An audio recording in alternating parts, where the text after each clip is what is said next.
if we come to regenerative agriculture, for example, one of the simple ways that I try to differentiate between that and rewilding is that regenerative agriculture is primarily agriculture. It's primarily about producing food, but doing so in a way that is really high-end, nature-friendly. In a more sensitive manner, yeah.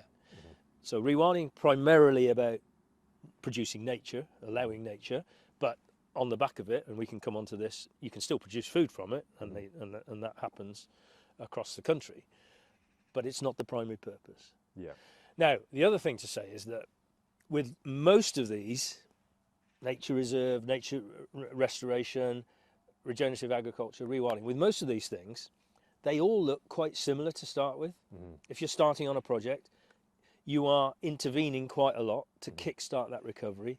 The vast majority of rewilding projects in this country are active rewilding, not passive rewilding.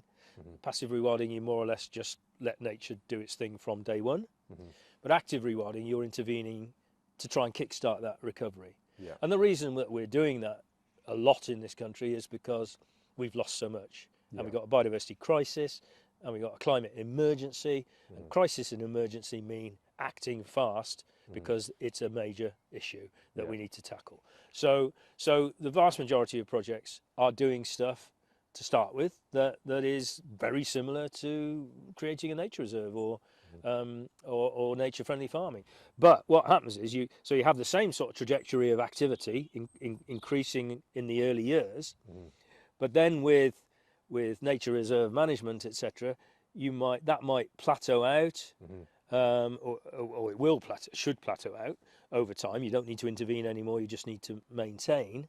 Whereas with rewilding, it would decline almost ideally back to zero in terms of intervention.